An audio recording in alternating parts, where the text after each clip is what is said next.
Des planètes, des étoiles, des nébuleuses, des trous noirs, tout ça constitue notre univers. Cette immensité cosmique peuplée de milliards et de milliards de galaxies a toujours fasciné l'humanité. Depuis la première fois où les hommes ont levé les yeux au ciel jusqu'aux télescopes les plus puissants du monde, l'homme n'a jamais cessé de s'interroger sur les origines, la nature et les mystères qui entourent le cosmos. Si les progrès scientifiques ont permis de lever le voile sur de nombreux mystères de l'univers, d'innombrables questions demeurent sans réponse. D'où vient l'univers? Quelle est sa composition? Quelle est la nature de la matière noire et de l'énergie sombre qui constitue une majeure partie de son contenu? Mais surtout, depuis Aristote, on se demande quelle est la taille de l'univers? En d'autres termes, l'univers est-il infini? Ces questions, parmi tant d'autres, continuent d'alimenter notre curiosité et font partie des thématiques de recherche actuelles. Mais là, on va plonger dans l'histoire de l'univers telle que les différentes civilisations les voyaient, mais pas que. Voyons comment l'univers était perçu d'un point de vue scientifique, mais également philosophique et religieux, selon les Grecs, en passant par Newton ou Galilée, et puis selon la cosmologie moderne. A-t-on une véritable réponse à la question? L'univers est-il infini? Hop là, je me permets juste de faire une petite pause qui va pas vous déplaire et faites pas gaffe à mes cheveux blancs. Vous êtes extrêmement nombreux à me demander des références de télescopes que vous pourriez acheter. Si vous avez des enfants qui adoreraient observer les étoiles ou même vous, eh bien je pense que ça pourrait vous intéresser. En fait, il existe une boîte française connue mondialement pour ses télescopes intelligents. Cette boîte, c'est Unistellar et ils viennent de créer en partenariat avec Nikon des jumelles intelligentes Envisio. Ces jumelles, vous avez la possibilité de les utiliser de jour comme de nuit. La journée, pendant vos balades en nature, vous pourrez observer le paysage, apprendre le nom des montagnes, retrouver votre chemin et découvrir des points d'eau. Mais la nuit, c'est là que ça devient intéressant pour nous. Ces jumelles intelligentes vous guideront pour observer les plus belles nébuleuses, galaxies, amas d'étoiles ou de planètes dans notre ciel. Et en observant la Lune, vous aurez même des informations sur ses cratères. Au total, vous pourrez voir 1000 objets célestes et plus de 200 000 étoiles dans le ciel. Elle grossit votre champ de vision x 10 et elle a un diamètre de 50 mm, ce qui est plutôt sympa. Mais c'est même bien plus puisque quand vous regardez au travers des jumelles, ça vous affiche une carte 3D superposée avec des points de repère et des détails. Vous avez l'altitude et l'azimut en temps réel avec des informations détaillées sur l'objet ciblé. Comme ça, vous pourrez apprendre tout en explorant. Et évidemment, vous pouvez désactiver la réalité augmentée pour utiliser la paire comme des paires de jumelles classiques. Bref, et je pense que c'est le meilleur moyen pour moi de se mettre dans le bain et d'apprendre à observer les étoiles. Parce que c'est pas complexe à utiliser et on parle pas d'un gros matériel encombrant. Et ces jumelles-là sont en précommande sur le site Kickstarter pendant 3 jours encore et faut vraiment que vous en profitiez. C'est un gros projet pour cette boîte française et ils ont vraiment besoin du soutien de chacun d'entre vous. Parce qu'ils ont besoin d'avoir suffisamment de précommandes pour ensuite lancer la production industrielle de ces jumelles et vous les envoyer par la suite. Si jamais ça vous intéresse, eh bien vous avez juste à aller sur le site de Kickstarter en passant par mon lien dans la description. J'espère vous avoir convaincu parce que c'est un très beau projet et je les soutiens à fond là-dedans. Bravo à eux. Et dernière info, dernièrement je suis allé au Chili dans les meilleurs observatoires du monde pour réaliser 3 documentaires. Et l'un de ces documentaires qui est tout simplement le plus gros que j'ai jamais fait, qui parle des exoplanètes, sera en avant-première au cinéma à Paris le jeudi 5 septembre prochain. Donc c'est une avant-première que je fais pour ce documentaire, donc évidemment je serai là. Et je le fais dans un seul cinéma exclusivement. Si vous voulez venir, vous pouvez encore réserver vos places, mais faites vite parce qu'il en reste plus beaucoup. Et le lien pour réserver se trouve en description. Merci à vous et reprenons. Avant les Grecs, les explications du cosmos étaient souvent dominées par la cosmonie, c'est-à-dire la naissance de l'univers et des astres par la mythologie et les croyances religieuses. Ils imaginaient l'univers provenant du résultat d'un conflit entre la lumière et les ténèbres. Et bien sûr, les dieux interviennent dans l'évolution de l'univers et dans sa cohérence et son agencement. Les Grecs ont aussi cherché à comprendre l'univers d'un point de vue scientifique. Ils ont donc jeté les bases de la cosmologie et l'ont fait reposer sur plusieurs piliers fondamentaux. Le premier pilier, c'était l'observation astronomique. Les Grecs ont mené des observations du ciel nocturne, identifié les étoiles, les constellations et les mouvements des planètes. Mais ils ont aussi développé des instruments astronomiques comme le Nyon, c'est un peu un nom bizarre, une sorte d'ancêtre du sextant qui mesure la position du soleil dans le ciel. Et un autre point important et un peu oublié, c'était les mathématiques. Elles jouaient un rôle crucial dans la cosmologie grecque, puisque Pythagore et ses disciples croyaient que l'univers était régi par des principes mathématiques, et donc ils appliquaient des concepts géométriques pour expliquer le mouvement des astres. Et pour finir, on sort un peu du cadre de la science puisque les Grecs ont cherché une explication philosophique concernant l'univers et ses débuts. La philosophie grecque a également contribué de manière significative à la cosmologie, car les philosophes comme Thalès, Aristote ou Anaximandre ont proposé des théories sur la nature de l'univers, la matière et le changement. Et pour recontextualiser la vision de l'époque, le modèle géocentrique qui plaçait la Terre au centre de l'univers était la vision dominante de la cosmologie grecque. Et ce modèle, il était soutenu par des philosophes comme Aristote par exemple, qui expliquait les mouvements des planètes par un système de sphères concentriques. Et si le modèle géocentrique était dominant à l'époque, des voix se sont élevées pour le remettre en question. Aristarque de Samos, un astronome grec du 3e siècle avant Jésus-Christ, a proposé un modèle héliocentrique, plaçant le Soleil au centre de l'univers. Mais cette hypothèse n'a pas largement été acceptée à l'époque, si bien qu'elle a été oubliée. Et la cosmologie grecque a une influence très profonde parce que ses méthodes d'observation, ses concepts mathématiques et ses réflexions philosophiques ont construit les bases de l'astronomie moderne et de la physique. La remise en question du modèle géocentrique par les Grecs a également ouvert la voie à des découvertes scientifiques majeures, comme la théorie de l'héliocentrique de Copernic. En 1543, Nicolas Copernic, astronome polonais, publie son ouvrage fondateur concernant une nouvelle vision de l'univers. Il y propose un modèle héliocentrique de l'univers, plaçant le Soleil au centre et les planètes, dont la Terre, en orbite autour de lui. Et cette hypothèse, elle est révolutionnaire puisqu'elle remettait en question le modèle géocentrique dominant qui plaçait la Terre au centre de l'univers.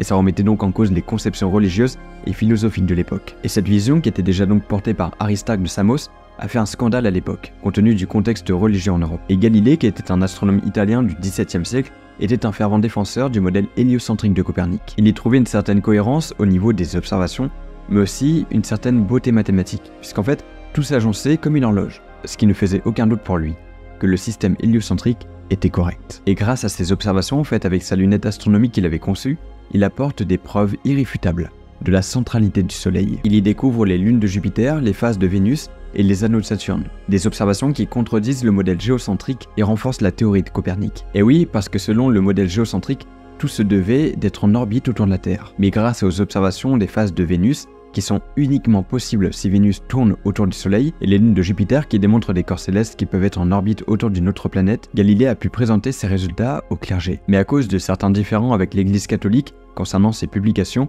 il a dû avouer ses fautes au risque de se faire brûler vif. Et donc, il s'est finalement fait censurer ses œuvres. Mais plusieurs décennies plus tard, un physicien et mathématicien anglais du nom de Isaac Newton apporte une contribution fondamentale à notre compréhension de l'univers. Et ce, avec sa loi de la gravitation universelle. Cette loi explique le mouvement des astres à partir des forces qui régissent l'univers, ce qu'on appelle la gravité. Elle permet de comprendre les orbites des planètes, les marées et la structure des galaxies. Les travaux de Copernic, Galilée et Newton ont révolutionné notre vision de l'univers. Ils ont permis de passer d'une conception géocentrique à une vision héliocentrique et ont jeté les bases de l'astronomie moderne. Si Copernic, Galilée et Newton ont posé des fondations de notre compréhension de l'univers, le voyage scientifique ne s'arrête pas là. De nouvelles découvertes, de nouvelles théories et de nouveaux instruments continuent de façonner notre vision du cosmos. Mais direction le XXe siècle, qui a été une période de bouleversement et d'observation majeure dans notre compréhension de l'univers. Grâce aux travaux de scientifiques, notre vision du cosmos s'est considérablement élargie et approfondie,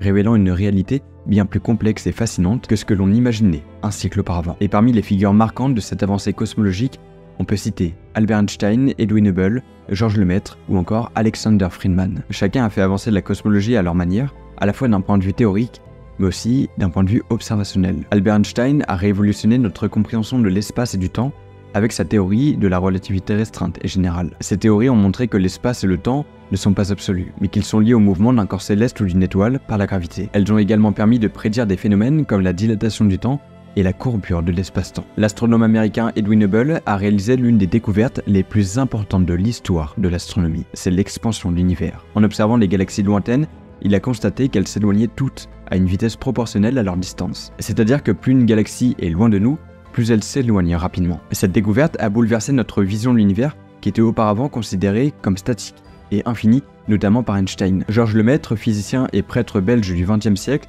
a proposé la théorie du Big Bang pour expliquer l'origine et l'évolution de l'univers. Cette théorie suggère donc que l'univers a commencé par une sorte d'explosion primordiale, il y a de ça 13,8 milliards d'années, et qu'il s'est ensuite étendu et refroidi. La théorie du Big Bang est aujourd'hui le modèle cosmologique le plus largement accepté, mais on en reparlera un peu plus tard dans la vidéo. Et enfin, Alexander Friedman, mathématicien et physicien russe, a quant à lui développé les équations de Friedman. Ces équations proviennent directement des équations d'Einstein de sa relativité générale, qui décrivent l'expansion de l'univers en fonction de sa composition et de sa densité. Ces équations ont fourni un cadre mathématique solide pour la théorie du Big Bang et ont permis de prédire l'évolution de l'univers au fil du temps. Les travaux d'Einstein, Hubble, Lemaître et Friedman ont eu un impact profond sur notre compréhension de l'univers. Ils ont donc révélé que l'univers était en expansion, qu'il est né d'une explosion primordiale et qu'il est régi par des lois physiques complexes. Imaginez-vous maintenant propulsé à bord d'un vaisseau spatial imaginaire capable de voyager à travers les échelles de l'univers. On va dézoomer de l'échelle planétaire à l'échelle cosmologique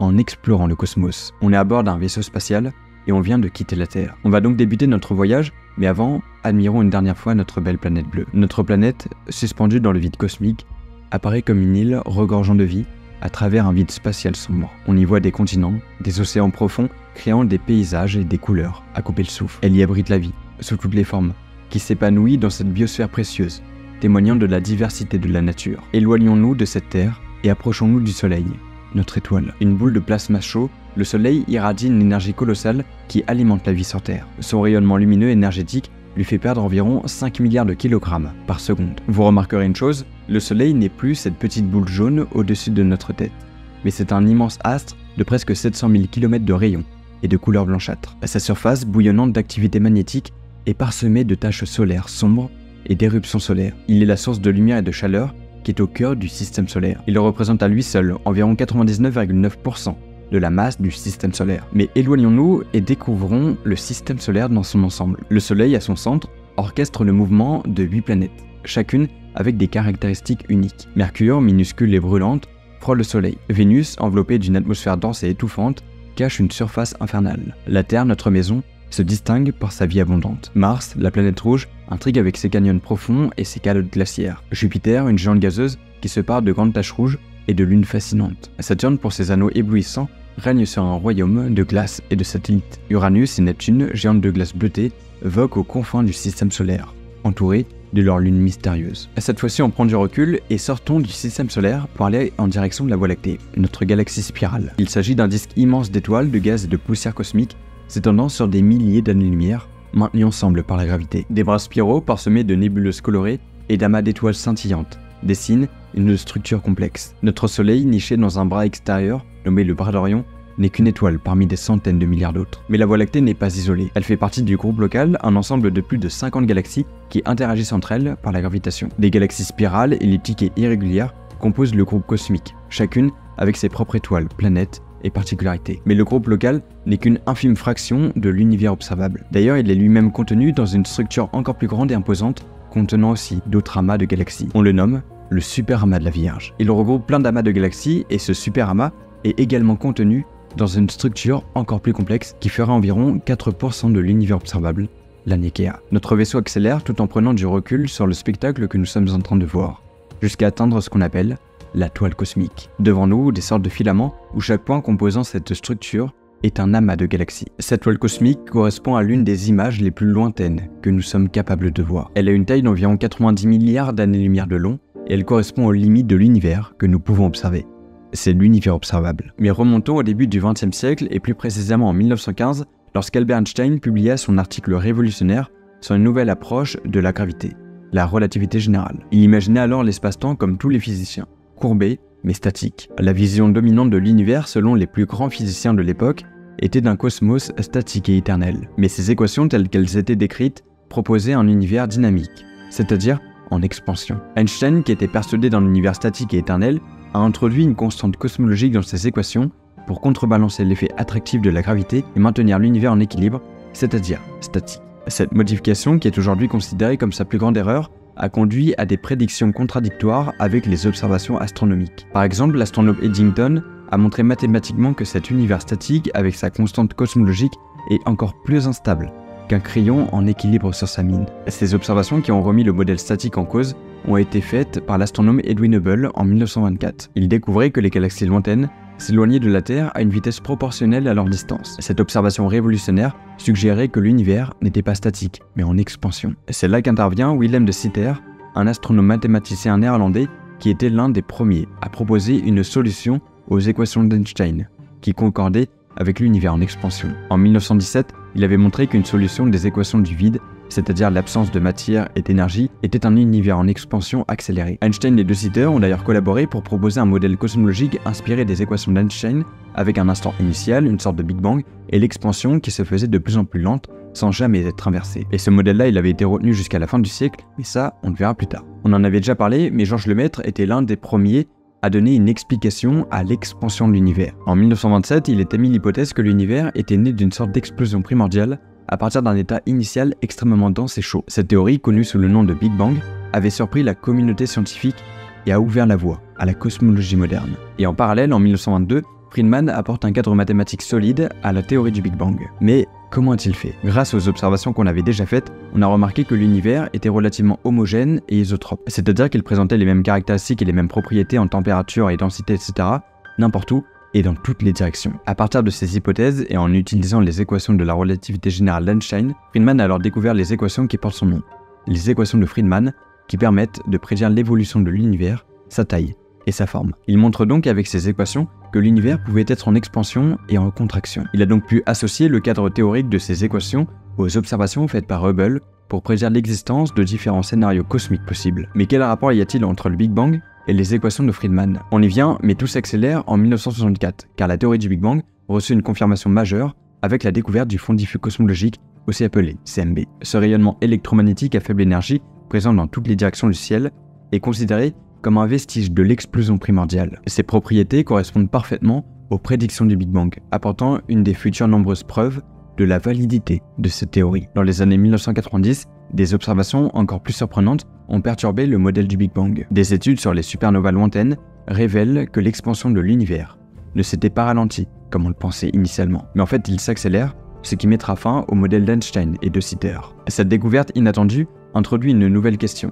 Quelle force mystérieuse pouvait être à l'origine de cette accélération? Eh bien, pour répondre à la question, il fallait en fait réintroduire la fameuse constante cosmologique qui permettait d'obtenir un univers en expansion accélérée. Pour expliquer cette accélération, les cosmologistes ont introduit un concept d'énergie noire. Cette composante invisible de l'univers, représentant environ 70% de la masse totale de l'univers, exerçait une force répulsive contre la gravité, poussant les galaxies à s'éloigner les unes des autres, à un rythme accéléré. Les cosmologistes parlent de pression négative exercée par cette énergie sombre. Et à partir de toutes ces observations, ils ont construit un modèle très simple, mais extrêmement redoutable et précis. Le modèle Lambda-CDM, qui est le véritable nom qu'on attribue à la théorie du Big Bang. Il s'appuie sur les équations de Friedman et intègre les découvertes majeures réalisées en cosmologie au cours des dernières décennies, notamment comme l'expansion de l'univers accéléré et l'existence de la matière noire et de l'énergie noire. Le modèle Lambda-CDM repose sur trois composantes principales. La matière ordinaire, elle représente environ 5% de la densité totale de l'univers et comprend les étoiles, les planètes, le gaz et les poussières. La matière noire, qui est invisible et non détectable par les moyens d'observation actuels, elle représente environ 27% de la densité totale de l'univers. Elle joue un rôle crucial dans la formation des galaxies et la structure à grande échelle de l'univers. Puis enfin, l'énergie noire dont on a parlé précédemment. La théorie du Big Bang et tout ce qu'on sait provient de ce modèle Lambda-CDM que vous connaissez forcément sans vous en rendre compte, car c'est entre autres grâce à lui qu'on peut fixer ces pourcentages. Mais là-dedans, on retrouve également la courbure de l'univers. Dans le modèle Lambda-CDM, qui je le rappelle est un modèle incluant la théorie du Big Bang, telle qu'on la connaît et qu'on l'imagine, un terme apparaît et dépend de toutes les autres. C'est le terme de densité de courbure. Mais que signifie-t-il? En fait, c'est un terme qui est soit positif, soit négatif, soit nul. Selon son signe et sa valeur, il permet à la fois de connaître la forme et la taille de l'univers. Il existe donc trois possibilités. Si le paramètre de densité de courbure est supérieur à 0, c'est-à-dire positif, alors l'univers a une courbure positive. Il ressemblerait à une sorte de sphère qu'on appelle un univers fermé. Si le paramètre de densité de courbure est inférieur à 0, c'est-à-dire négatif, alors l'univers a une courbure négative et il a une forme d'hyperbole comme une sorte de selle de cheval. On dit là que l'univers est ouvert. Pour finir, si le paramètre de densité de courbure vaut exactement 0, alors l'univers n'a aucune courbure, c'est un univers plat. Et pour déterminer cette courbure, il faut comprendre ce qu'on appelle en cosmologie la densité critique. Alors pour faire simple, la densité critique correspond à la densité d'énergie pour laquelle la courbure d'un univers homogène, isotrope et en expansion est nulle. On la mesure et on la calcule assez facilement. Elle vaut actuellement 6 photons par mètre cube. Il suffit alors de mesurer la densité de chaque type d'énergie et matière, c'est-à-dire la densité d'énergie sombre, de matière noire et de matière baryonique. Si la densité de l'univers est supérieure à la densité critique, alors on tombe dans le cas d'un univers fermé, avec des courbures positives. Si elle est parfaitement égale à la densité critique, alors on est dans un univers plat. Et si finalement la densité de l'univers est inférieure à la densité critique, on est dans le cas d'un univers ouvert avec une courbure négative. Mais pourquoi parler de densité critique au lieu de directement parler de courbure? Eh bien ça, on le fait pour deux raisons. On ne peut pas mesurer directement la courbure, il faut passer par quelque chose qui permet de la relier. Et justement, la deuxième raison est qu'il y a un lien très fort entre densité de courbure et densité critique. On ne peut pas mesurer directement la densité de courbure, alors que physiquement parlant, c'est la densité de l'univers qu'on va mesurer et qu'on va comparer avec la densité critique. Et selon sa valeur, on va pouvoir savoir dans quel cas on se situe. Lors de la mission Planck en 2018, les cosmologistes ont analysé le CMB et en ont déduit une valeur de densité supérieure à la densité critique. Donc d'après ce que j'ai dit précédemment, ça signifie que la courbure est positive, donc que l'univers est courbé et fini. C'est une immense découverte, mais pourtant, on n'a jamais entendu parler d'un univers fini et courbé. Il y a donc quelque chose qui ne va pas. J'avais parlé du fait que la densité de courbure devait être soit supérieure, inférieure ou soit égale à 0. Mais je n'avais pas dit ce qu'elle valait. Les scientifiques de la mission Planck en 2018 l'ont estimé à 0,0005. Mais il faut savoir qu'une mesure n'est jamais parfaite, et il faut alors prendre en compte ce qu'on appelle des incertitudes, c'est-à-dire des erreurs de mesure faites par nos instruments qui ne sont pas parfaits. Il y a donc toujours une petite marge d'erreur à prendre en compte. Et cette marge d'erreur est plus grande que la valeur de la courbure. C'est-à-dire que la courbure vaut 0,005 plus ou moins 0,0004. Et avec ça, la valeur de la courbure est comprise entre moins 0,0035 et 0,0045. Donc entre une valeur négative et une valeur positive. Donc finalement, on n'est toujours pas avancé et on ne sait pas, même avec des mesures relativement précises, si l'univers est fini ou non. Des résultats similaires sont obtenus avec d'autres méthodes de mesure. Mais une chose est sûre, c'est que l'univers est beaucoup plus grand que ce qu'on peut observer. Imaginez que vous ayez un télescope réglable très puissant et vous regardez à travers. Vous observez les planètes de notre système solaire. Vous êtes émerveillé par les anneaux de Saturne, mais vous décidez d'augmenter la précision et vous observez d'autres étoiles et d'autres exoplanètes. Vous recommencez en pointant notre télescope sur des zones du ciel et on tombe sur des galaxies, des immenses amas d'étoiles, de gaz et de poussière. Puis, plus on regarde loin, plus les galaxies apparaissent anciennes, parce que leur lumière a été émise il y a des milliards d'années avant de nous atteindre. On observe alors ces galaxies telles qu'elles étaient il y a des milliards d'années. En observant des galaxies plus lointaines, nous remontons le temps, jusqu'aux premiers instants de l'univers. Ces galaxies, appelées galaxies bleues naines, sont jeunes et chaotiques, composées d'étoiles massives et brûlantes. Elles constituent les premières formations des structures cosmiques de l'univers. Par-delà les galaxies, un rayonnement omniprésent baigne l'univers, le fond diffus cosmologique. Ce rayonnement vestige du Big Bang nous offre une image de l'univers à ses débuts, environ 380 000 ans après l'explosion primordiale. Et malheureusement, il n'est pas possible de voir au-delà du CMB, car avant 380 000 ans après le Big Bang, l'univers était opaque et ne laissait pas passer la lumière. Mais étant donné que l'univers est âgé d'environ 13,8 milliards d'années, il devrait avoir une taille d'environ 13,8 milliards d'années-lumière, non? Eh bien non, parce que par exemple la galaxie NGC 1705 est une distance de 31 milliards d'années-lumière de nous, ce qui est un peu contre-intuitif. En réalité, l'univers est en expansion accélérée comme on l'a vu. Mais qu'est-ce que ça implique alors? Eh bien cette expansion est en accélération depuis environ 5 milliards d'années. Et donc, entre les moments où les galaxies lointaines envoient leur lumière vers nous et le moment où on l'aperçoit, ce qui signifie qu'à l'heure où on la voit, elle est en réalité beaucoup plus lointaine. Alors, quelle devrait être la vraie taille de l'univers observable? Eh bien les cosmologistes estiment que l'univers observable, qui est une sphère dont on est le centre, a un rayon d'environ 46,5 milliards d'années-lumière. Il a donc un diamètre de près de 93 milliards d'années-lumière de diamètre. On appelle ça l'univers observable, car on ne peut pas voir au-delà. Et ce, même avec les télescopes les plus puissants du monde. On peut alors se dire qu'on a juste à attendre que l'univers grandisse. Cette idée n'est pas bête, mais en fait, à cause de ça, à cause de l'expansion de l'univers, tout objet distant de 46,5 milliards d'années-lumière de nous franchissent l'horizon cosmologique, et leur lumière ne peut plus nous atteindre. Ces objets alors disparaissent. Les galaxies s'éloignant de nous, si l'expansion continue de s'accélérer, on ne devrait plus voir aucune galaxie dans des milliards d'années. Au vu des mesures faites, on ne peut pas exclure l'hypothèse d'un univers infini. L'idée d'un univers infini intrigue énormément, car en physique, on ne considère aucune valeur infinie comme elle n'aurait du sens. Mais cette valeur-là, cette valeur d'univers infini, nous confronte à l'immensité du cosmos et à l'inconnu. Mais qu'est-ce qu'un univers infini?